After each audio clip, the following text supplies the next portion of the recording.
कहते हैं सुत दारा और लक्ष्मी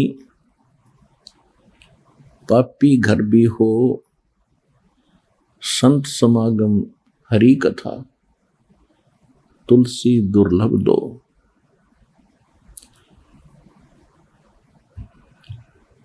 परमात्मा क्या बताते हैं? मात पिता मिल जाएंगे 184 माही, सतगुरु सेवा और ये बंदगी बाई फेर मिलन की नाही। सतगुरु के दरबार में जाइयो बारंबार, बोली वस्तु लखा में है सतगुरु दातार। सत्संग की आधी घड़ी और तप के वर्ष 1000, तो भी बराबर है नहीं यूं कहे कबीर विचार।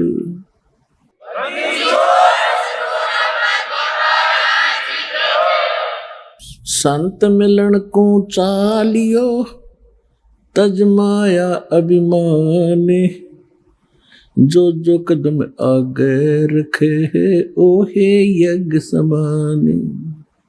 कि संत समागम और हरि कथा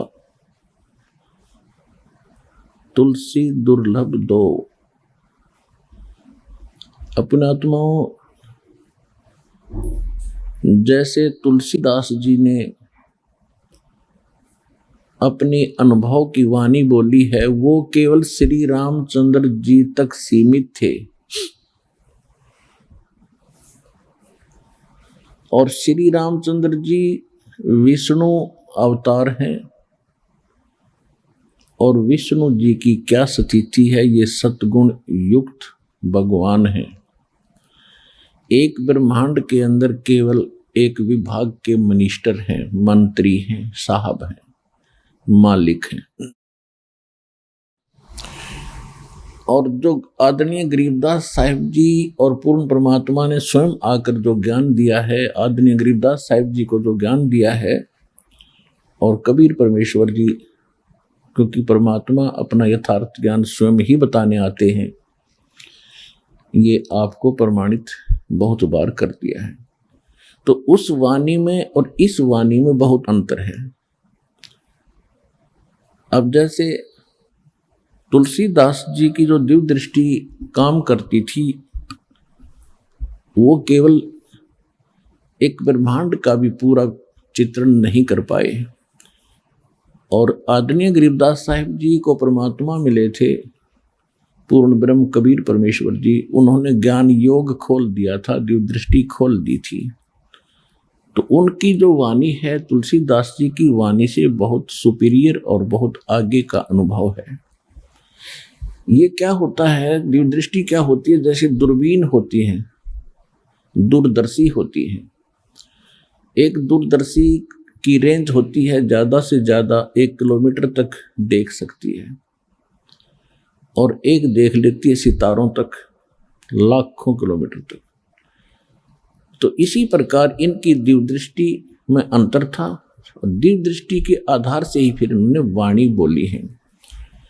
अब जहां तुलसीदास जी ने कहा कि सुत दारा और लक्ष्मी ये पापी घर भी हो, और संत समागम हरि कथा तुलसी दुर्लभ दो। अब जो भी कोई ज्ञान है, जैसे ज्ञान किसी भी स्तर का है, चाहे किसी भी देव के प्रति दिया जाता है, कुछ मिलती जुलती प्रेरणा की वाणी होती है, चेतावनी की वाणी मिलती जुलती होती है। कैसे होती हैं? जैसे परमात्मा ने अपनी अमृत वाणी में कहा है, मानुष जन्म पाए कर जो नहीं रटे हरि नाम, जैसे कुआ जल बिना फिर बनवाया किस काम। एक तो तुलसीदास जी कह रहे हैं कि संत समागम और हरि कथा तुलसी दुर्लभ दो। तुलसीदास जी का जो हरि था वो विष्णु जी थे, श्री रामचंद्र जी थे। और यहाँ परमात्मा ने जो वाणी बोली है कि मानुष जन्म पाए कर जो नहीं रटे हरि नाम, वो हरि, वो मालिक, वो स्वयं के लिए कह रहे थे, जो पूर्ण ब्रह्म परमात्मा असंग ब्रह्मांड के स्वामी, उसकी भक्ति करे बिना बात नहीं बने। तो पुण्यात्माओं, आप जी के ऊपर वो मेहर हुई है परमात्मा की कि आप जी को संत समागम, संत सोए जो सीधा चले, संत उसी को कहते हैं जो सब बुराइयों को त्याग कर भक्ति पर लगा हुआ है और किसी को दुख नहीं देता, परमात्मा से डरता है, उसको संत कहते हैं। संत मीन एक अच्छी आत्मा, सुलझा हुआ व्यक्ति। फिर सतगुरु संत, फिर सतगुरु अलग होते हैं, संत तो सभी होते हैं, भक्त साधु संत होते हैं जो सद गए हुए साधु, बुराइयों से हट गए, परमात्मा की भक्ति में लग गए, वो संत है। तो आपका यहाँ आगमन ये संत समागम है। और फिर बताते हैं कि गुरु बिन काहू न पाया ज्ञाना, जो थो था बुस छिड़े मूड किसाना, गुरु बिन वेद पढ़े जो प्राणी, समझन सोर रहे अज्ञानी। तो संत बनाने के लिए सतगुरु की आवश्यकता पड़ती है। तो आपको सतगुरु भी मिले, संत सतगुरु संत भी होते हैं, लेकिन उनके अंदर क्वालिटी सतगुरु की भिन्न होती है। तो ये संत समागम आपको मिला है। यहाँ आप बैठते हो, सत्संग सुनते हो, फिर आपस में पुराने भाई बहन आपको मिलते हैं, उनका अनुभव सुनते हो। तो यहाँ सारा दिन आपका परमात्मा के ही विषय में चर्चा में आपका यो अनमोल जीवन, मनुष्य जीवन का ये समय व्यतीत होता है। इसके अतिरिक्त आप कहीं और बैठते हो, किसी रिश्तेदारी में जाते हो, कहीं भी किसी और संसार के व्यक्तियों के पास बैठते हो, तो ये बातें आपको वहां नहीं मिलेंगी, क्योंकि ये तो संत समागम से ही स्टार्ट होती हैं। सतगुरु बताते हैं, फिर साधु संत भक्त आगे उस ज्ञान को फैलाते हैं। जैसे नकली गुरु मिले तो उन श्रद्धालुओं ने नकली ज्ञान फैला दिया, संसार में भर दिया ठोक ठोक के। अब ये रियल नॉलेज, स्पिरिचुअल नॉलेज, यथार्थ अध्यात्म ज्ञान आपको प्राप्त हो रहा है, आप इसको फिर आगे फैला रहे हो। तो जैसे वो अज्ञान फैल गया, वो तो लाखों वर्षों से फैल गया, और इस सत्य ज्ञान में इतनी ताकत होती है, ये अब सब जगह थोड़े ही दिनों में फैल जाएगा। और ज्ञान सब ज्ञानड़ी, कबीर ज्ञान सो ज्ञान, जैसे गोला तोब का अब करता चले मैदान। और जितने भी ज्ञान थे वो तो एक नकली थे, और अब ये ऐसा ज्ञान है परमात्मा का जो तत्व ज्ञान है, ये उस अज्ञान रूप अंधेरे के जितने किले बने हुए हैं, ये जितने भी संत परमात्मा के बच्चों को घेरे बैठे हैं, इस ज्ञान के आधार से इन सब के किलों को तोड़कर और एक बना देगा। परमात्मा का वचन है कि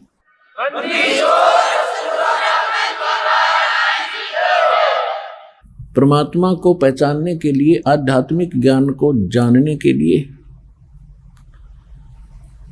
और हम भक्ति सही कर रहे हैं या गलत है, इसका निर्णय करने के लिए हमने कुछ आधार मानने पड़ते हैं, आधार बनाना पड़ता है। उसके लिए नंबर 1 तो हमारे सदग्रंथ हैं, क्योंकि श्रीमद् भगवत गीता अध्याय नंबर 16 के श्लोक नंबर 23 में कहा कि शास्त्र विधि को त्याग कर जो मनमाना आचरण करते हैं, मनमानी पूजाएं करते हैं, उनको न तो सुख होता है और न ही उनको कोई सिद्धि की प्राप्ति होती है और न ही उनकी गति होती है, अर्थात व्यर्थ, यूजलेस, फिर तुरंत कहा है 24वें श्लोक में 16वें अध्याय में, इससे तेरे लिए अर्जुन कर्तव्य और अकर्तव्य की व्यवस्था में कौन सी धार्मिक साधनाएं करनी चाहिए और कौन सी ना करनी चाहिए, उसके लिए सदग्रंथ ही प्रमाण है। किसी की दंत कथा पर विश्वास मत करना। एक तो ये आधार है कि हमारे सदग्रंथ जो हैं ये परमात्मा का विधान है और सत्य ज्ञान है। तो अब सदग्रंथ कौन कौन से हैं? सबसे पहला ग्रंथ है सूक्ष्म वेद। सूक्ष्म वेद जिसको तत्व ज्ञान भी कहते हैं, और उसके विषय में गीता अध्याय नंबर 4 के श्लोक नंबर 32 में कहा है कि जैसे कि मैंने अर्जुन तेरे को गीता अध्याय नंबर 4 के श्लोक 25 से लेकर और 31 तक जो ज्ञान दिया है, कोई ऐसी साधना करता है, कोई ऐसी साधना करता है, कोई देवताओं की पूजा करता है, कोई हठ योग करता है, कोई मुंह पर पट्टी बांधकर अहिंसावादी व्रत का पालन करके ये सोच बैठा है कि मैं जो साधना कर रहा हूं ये सही है, कोई स्वाध्याय करके ही, कोई योग अभ्यास करके। लेकिन 4 अध्याय के 32वें श्लोक में कहा कि इन यज्ञों की जानकारी यानी धार्मिक अनुष्ठानों की विस्तार पूर्वक जानकारी परमात्मा स्वयं अपने मुख कमल से बोलते हैं। वो परम अक्षर ब्रह्म सच्चिदानंद घन ब्रह्म अपने मुख से जो वाणी बोलते हैं, उस सच्चिदानंद घन ब्रह्म की वाणी में, कबीर वाणी में विस्तार के साथ कहे गए हैं। उनको जानने के बाद फिर सभी कर्मों से मुक्त हो जाएगा। वो तत्व ज्ञान है। 4 अध्याय के 34वें श्लोक में कहा है कि उस तत्व ज्ञान को तू तत्वदर्शी संतों के पास जाकर समझ, उनको दंडोत प्रणाम करने से, कपट छोड़कर और सरलतापूर्वक प्रसन्न करने से वो तत्वदर्शी संत तुझे उस तत्व ज्ञान का उपदेश करेंगे। 15वें अध्याय के प्रथम मंत्र में तत्वदर्शी संत की पहचान भी बता दी है कि उल्टे लटके हुए संसार रूपी वृक्ष के जो सभी विभाग बता देगा। सह वेदवित ऊर्ध्व मूलम अधः शाखम अश्वत्थम प्राहु अवम छंदासी यस्य प्रणानी ये तम वेद स वेदवित। ऊपर को जड़ नीचे को शाखा वाला ये एक मजबूत संसार रूपी वृक्ष है।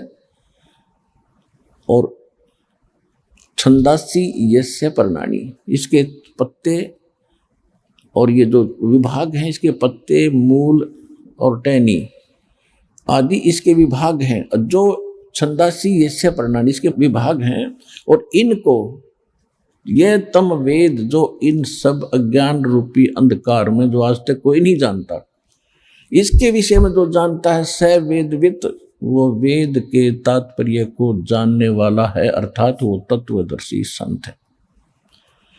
तो सूक्ष्म वेद में परमात्मा ने 600 वर्ष पहले जो लीला करके गए थे धारण जुलाहे कबीर जुलाहे की, उस समय अपनी सच्चिदानंद घन ब्रह्म की वाणी में सूक्ष्म वेद में कहा था अक्षर पुरुष एक पेड़ है और सरपुरुष वाकी डार, जिसको निरंजन भी कहते हैं, ज्योति निरंजन भी कहते हैं।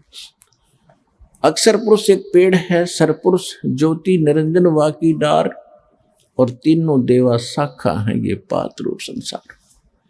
ये सूक्ष्म वेद है, और सूक्ष्म वेद वेद के को समझता है तो वो तत्वदर्शी संत है। तो वो तत्वदर्शी संत ये रामपाल दास है इस विश्व में आज के दिन।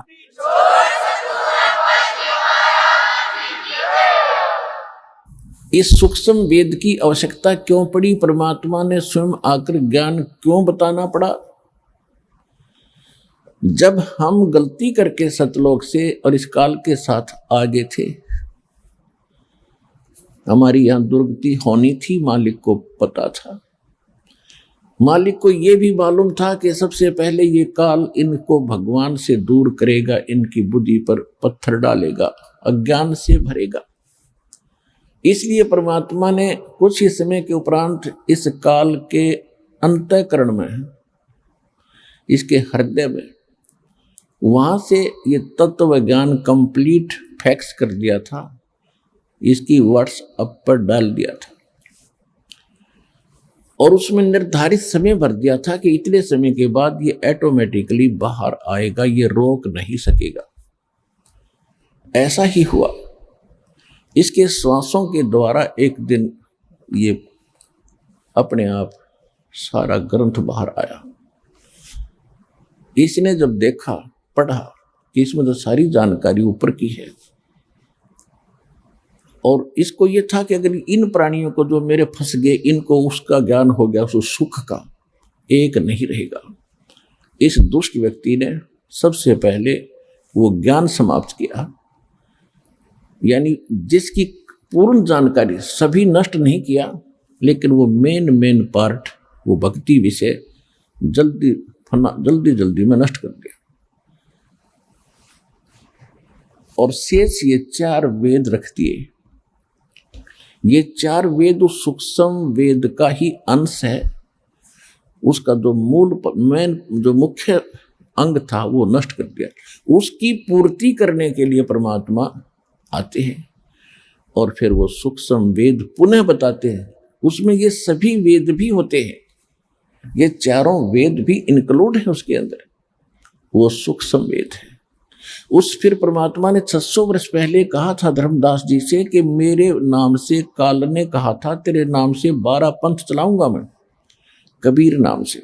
और मालिक को पता था कि 12 पंथ चलेंगे, काल के दूत होंगे, वाणी मेरी पढ़ा करेंगे, सूक्ष्म वेद मेरा पढ़ेंगे, इनका अकल में आनी नहीं, इनको समझ में आना नहीं, तो ये अपनी बुद्धि अनुसार इसमें गड़बड़ अवश्य करेंगे। ऐसा ही कर भी रखा काफी। उसकी पूर्ति के लिए परमात्मा ने फिर कहा था कि 12वां पंथ, उसी 12 पंथों में 12वां पंथ के प्रवर्तक का जन्म संवत 1774 में होगा। कबीर सागर में गलती से संवत 1775 पंथ है, कबीर वाणी चैप्टर में। उसका जब जन्म इस समय होगा, उसको फिर मैं मालिक मिले थे, उसके द्वारा मेरी महिमा की वाणी का पुनः प्रकाश होगा, प्रकट होगी मेरी वाणी, यानी मेरा यथार्थ ज्ञान। और उस मेरे यथार्थ ज्ञान को जो बर्मा पंथ, गरीबदास पंथ के व्यक्ति और साथ में 12 कबीर पंथी नकली, वो 11 और ये सब के सब इस ज्ञान को समझ नहीं सकेंगे, इन गूढ़ रहस्यों से परिचित नहीं हो सकेंगे। इसलिए 12वें पंथ में फिर आगे चल के हम ही आएंगे और सभी पंथों को समाप्त करके एक पंथ चलाएंगे। अब वो 13वां पंथ चल चुका है इस दास के माध्यम से। भगवान नहीं आए तो दास भेज दिया कंप्लीट कोर्स देके।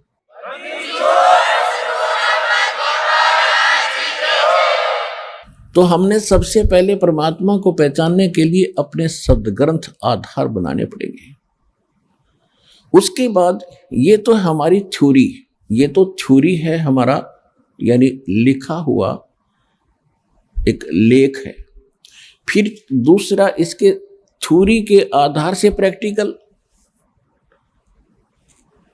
ये पढ़े लिखे बच्चे खूब समझते हैं थ्योरी किसे कहते हैं। एक विधान होता है भाई, जैसे गेहूं कैसे बोते हैं, उसमें क्या प्रोसेस होता है, कौन से मौसम में बीजना होता है, 1 एकड़ में कितना बीज बोया जाता है, फिर किस समय फर्स्ट वाटरिंग होती है, सिंचाई, पहली सिंचाई होती है, उसके बाद खाद डालना है, फिर किस तिथि में आ जाए तब उसको काटना है, फिर कैसे गेहूं निकालना है, भूसा अलग करना है, घर लाना है, ये सारा लिख दिया जाता है। ये है थ्योरी। और फिर उसके अनुसार करना, उसी समय में बीज बोना है, 1 एकड़ में इतना बीज बोना है, इतने समय के बाद फिर उसमें वाटरिंग करनी है, सिंचाई करनी है, फिर खाद डालना है, घास निकालना है और फिर उसको काटना है। उस तरह जो करके वो प्राप्त करता है वो है प्रैक्टिकल। तो ये थ्योरी सही है तो प्रैक्टिकल भी सही होगा। जिनकी थ्योरी ही गलत है, जिनका उल्लेख ही गलत है, जिनके मूल पाठ ही गलत हैं, तो उनके प्रैक्टिकल भी गलत होंगे। उदाहरण के तौर पे जितने भी वर्तमान में संत हैं, किसी के पास न तो यथार्थ ज्ञान है, यानी उनकी थ्योरी भी ठीक नहीं है। फिर प्रैक्टिकल खाक होगा जब थ्योरी है गलत।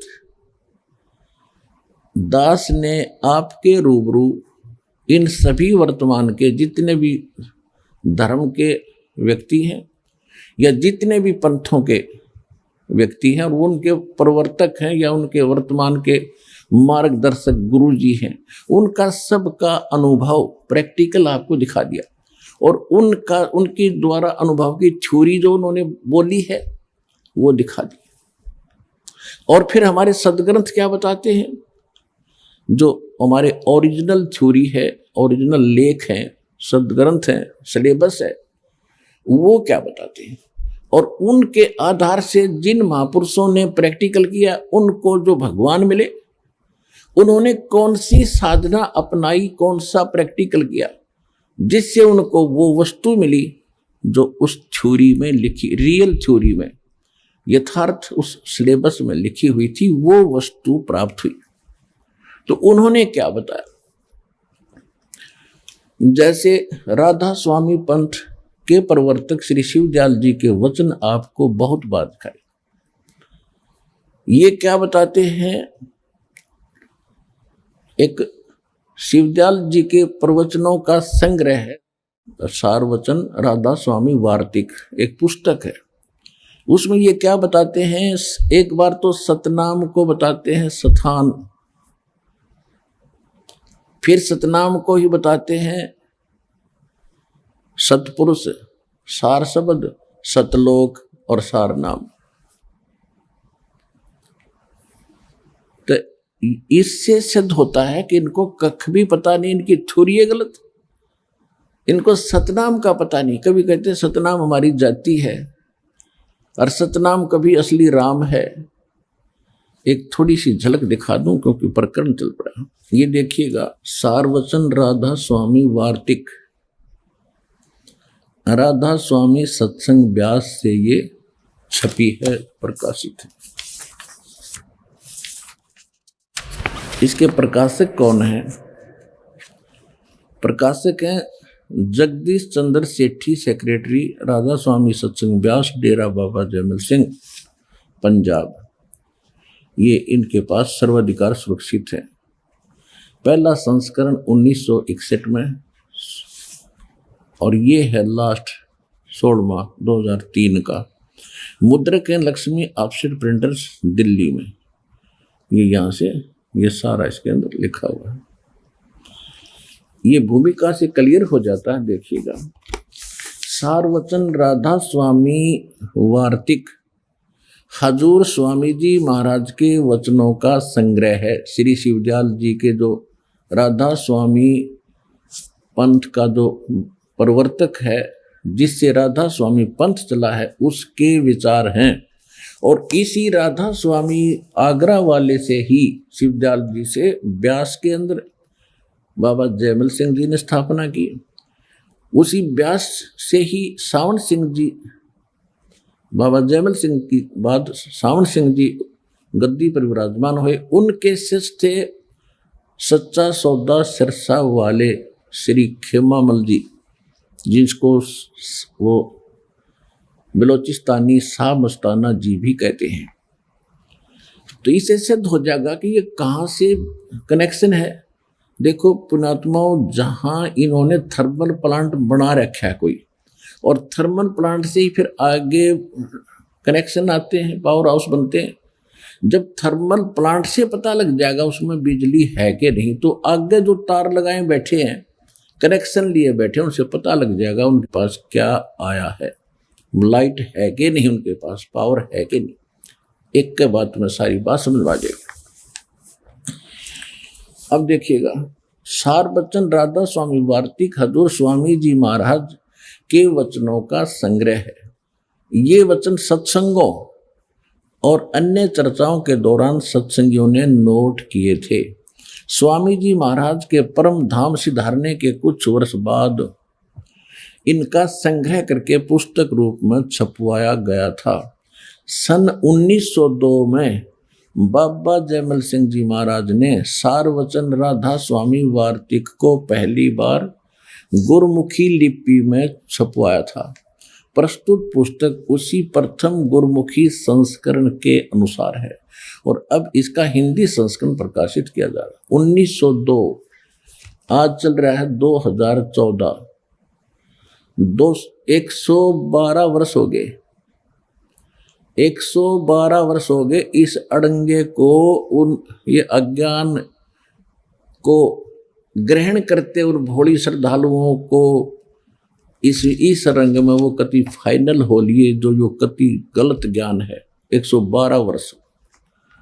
और अब देखना इसका क्या हाल होगा इस सच्चे ज्ञान के सामने। देखो पुण्यात्माओं, कुछ श्रद्धालु अनजानपने में, अज्ञानता में कहते हैं कि रामपाल तो आलोचना करते हैं।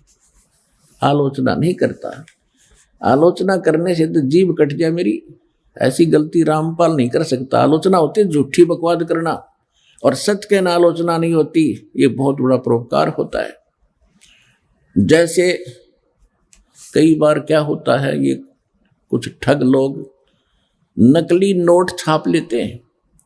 सरकार को पता चलता है, सरकार टीवी के माध्यम से नकली और असली, ओरिजिनल एंड डुप्लीकेट दोनों को साथ साथ रख के सिद्ध करते हैं कि जिसमें ये लक्षण है ये नकली है और जिसमें ये लक्षण है ये असली है।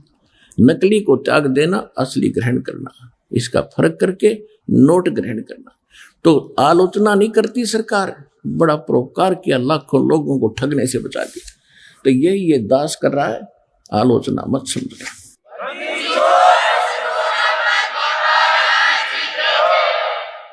अब आम व्यक्ति को तो पता नहीं, ये संत की जैसे डॉक्टर की इक्वेशन, डॉक्टर के द्वारा दी गई औषधि को डॉक्टर ही बता सकता है ठीक है या गलत, रोगी को नहीं पता।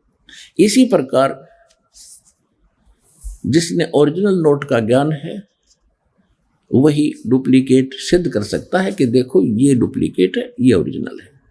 इसी प्रकार इस दास, परमात्मा ने इस दास को इस योग्य किया कि इन संतों के नकली ज्ञान को अपने ओरिजिनल सदग्रंथों से आपके रूबरू कर दिया।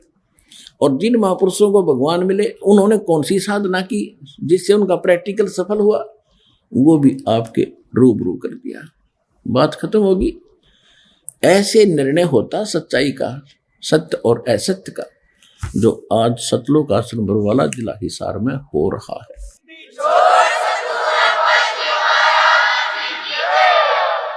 112 वर्ष से ये बोले श्रद्धालु राधा स्वामी पंथ के करोड़ों, 20-25 करोड़ बताते हैं इनके अनुयायी। और फिर सच्चा सौदा सिरसा वाले, वही कुएं का पानी, उसी कुएं का जल, आगरा के अंदर वही, मथुरा के अंदर जय गुरुदेव नाम से एक पंथ चला था, तो वो भी तुलसीदास नाम था उनका। उनके पास भी यही ज्ञान और यही विचार थे। जनौद के अंदर एक ताराचंद ने आगरा से ही ला करके बीज बोया था इससे का, बबूल का। ये सब एक ही फेल है, कति नकली पंथ है ये सारे। अब असली दास का ये पंथ है जो भगवान ने अब स्टार्ट करवाया है। इससे ग्रहण करो और अपना कल्याण करो।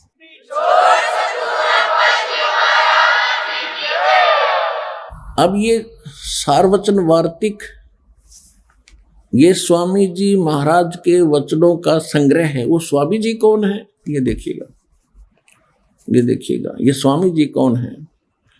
स्वामी जी महाराज का शुभ नाम सेठ शिवदयाल सिंह जी था। आपने 25 अगस्त 1818 में आगरा शहर में जन्म लिया।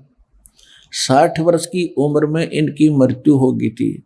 1878 में इनकी मृत्यु हो गई थी, सन 1878। अब देख लो, 22 वर्ष तो वो हो गए और 12 ये हो गए, 134 वर्ष हो गए। 134 वर्ष हो गए इन बड़े श्रद्धालुओं ने ये अड़ंगा ग्रहण किए और इसी पर दृढ़ होकर अपना जीवन नाश कर रहे। कई पीढ़ी डबो दी इन्होंने, कई पीढ़ियों का नाश कर दिया। गुरुआ गांव बिगाड़े संतो, गुरुआ गांव बिगाड़े, ऐसे कर्म जीव कहला दिए, ईब झड़े नहीं जाड़े। अब वो ऐसे रंगे परंपरा बन गई उन भोले भक्तों की कि दादाजी जाते थे, पिताजी भी जाते थे, हम भी वहीं फिट हैं। उन्होंने सही सोच समझ कर ही गुरु बनाए होंगे। अब उनके पास इतना दिमाग होता तो वो नकलियों के फंसते क्यों? इसलिए परमात्मा ने ज्ञान प्रथम रखा। जैसे श्रीमद् भगवत गीता अध्याय नंबर 4 के श्लोक नंबर 33 में कहा है कि द्रव्य में यज्ञ से ज्ञान यज्ञ श्रेष्ठ है अर्जुन। जैसे द्रव्य में यज्ञ का कौन सी होती है? जैसे धन से धार्मिक अनुष्ठान किए जाते हैं, किधर भंडारा लगा दिया, किधर मंदिर बनवा दिया, कोई घाट बना दिया, किधर पक्षियों को दाने डाल दिए। कहते ये तो है द्रव्य यज्ञ बगैर ज्ञान के, और ज्ञान यज्ञ श्रेष्ठ है। यानी सबसे पहले ज्ञान ग्रहण करो भाई, कैसे भक्ति करनी चाहिए, दान कैसे करना चाहिए। गुरु बिन माला फेरते, गुरु बिन देते दान, गुरु बिन दोनों निष्फल हैं, चाहे पूछो वेद पुराण। यानी अधिकारी के बिना दान देना भी व्यर्थ है। पहले ज्ञान समझो, ज्ञान समझ के फिर विधिवत वो धर्म में यज्ञ का सदुपयोग होगा। तो इसी प्रकार पहले ज्ञान हो, ज्ञान के बाद फिर सारी जानकारी हो, फिर भक्ति करें। फेसबुक पर हमारे पेज अमर बोध को लाइक करें और यूट्यूब पर अमर बोध चैनल को सब्सक्राइब जरूर करें। संत रामपाल जी महाराज से निःशुल्क नाम दीक्षा लेने के लिए हमारे इन नंबरों पर संपर्क करें। घर बैठे निःशुल्क ज्ञान गंगा या जीने की राह पुस्तक प्राप्त करने के लिए अपना नाम, पूरा पता और मोबाइल नंबर हमारे इन नंबरों पर SMS या WhatsApp करें।